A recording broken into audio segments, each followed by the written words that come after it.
Welcome back to Crappy Classics. My name's Josh, and what you're looking at here is my yard tractor. I use this thing to pull junk around, and when I'm pulling something out to make a video, this is what I use.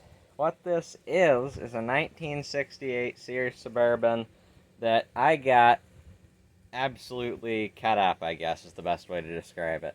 Someone had jankily jammed a 16 horse Briggs on it that, I don't know, it never ran the best, and it just didn't even fit under the hood. So I took that thing off, and I put this 8-horse snowblower engine on it. And you know what? This snowblower engine has a ton of power with the pulley I have on this. I kept the stock snowblower pulley on it. So if you know anything about Sears Suburbans, one thing you're going to know is to engine swap them, you have to make one of these. What that is a clutch bracket. Mine's the most hillbilly one I think I've ever seen, but it does what it's supposed to. It detensions the belt, and then when you let go of it, puts tension on the belt. At some point, I'd like to upgrade this snowblower engine to a new Predator or to a Duramax 440. The reason why I'd like to upgrade this from this engine to one of those is because turning the choke on is a bit inconvenient. It's up here, that's the only way to control it, and the throttle's right here, and that's the only way to control that. I have tried to hook up throttle cables and stuff to this with no success, really. So I just run it how it is. This thing, I have it tuned so it'll idle super low, and it'll rev to about half what it normally would on a snowblower. Oh yeah, and another reason why I don't want to upgrade this is because it has no air filter, and I run this thing in the summer, in the winter, in the fall, in the spring. I run it all year round. So I really should improve that situation. Of course, it's pull start only. There's no electric starter on there. I took that and put it on a different snowblower. But if you push down on this, that shuts it off. And I also wired this switch into the dash. If you want to turn it off with this, you just push down. So to drive this glorious beast, the brake pedal actually has some brake left on the brake band, so that's cool. This does nothing. Parking brake does nothing. So this is your shifter. You got first, second, third, and reverse. And over here is high, up, neutral, and low. Put that in neutral, this in neutral, that's full neutral.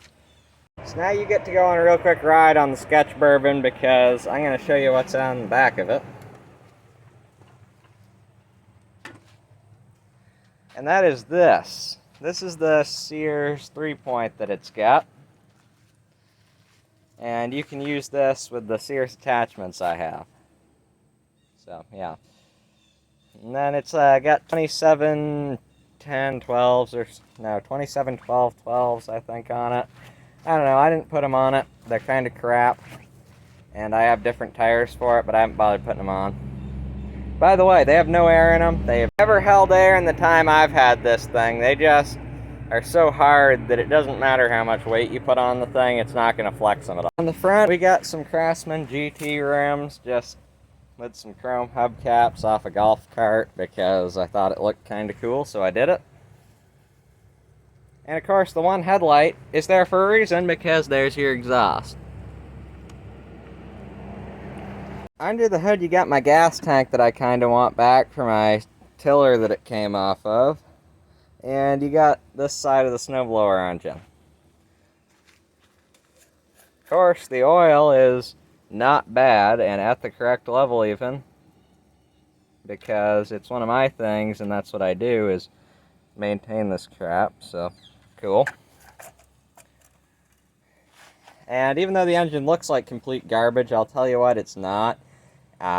It does have relatively high hours, but it just sat forever underneath a tree, and that's why it looks like that.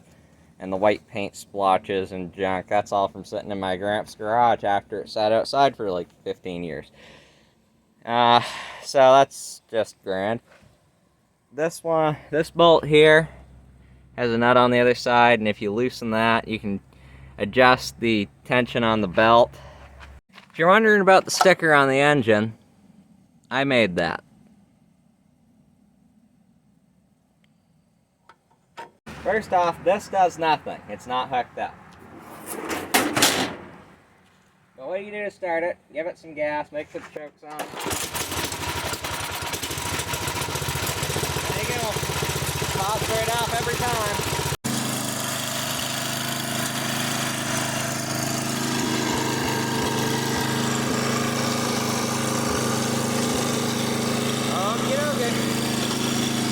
And off we go.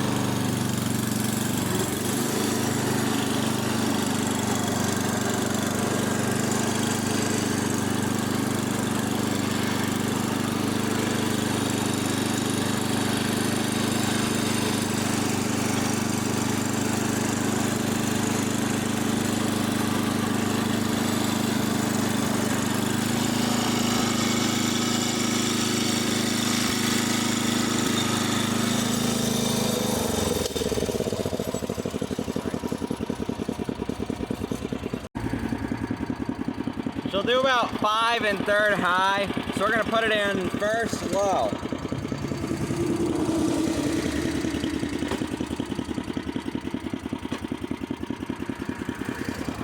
Get the engine idled down as low as it'll go, and I'll show you how slow it'll go.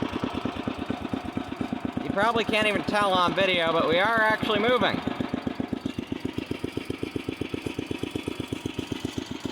Just very slowly.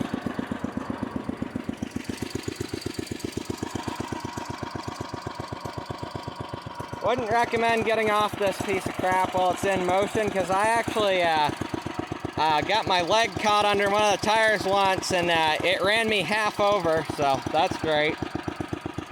Yeah. As you can see, I really do have it set to idle low, though. I think it goes even lower. No, that's as low as I got it set to go. But that's its lowest idle.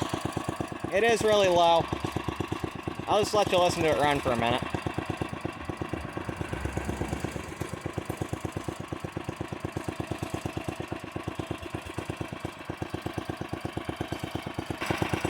Subscribe, like, comment, share, and I'll see you in the next video.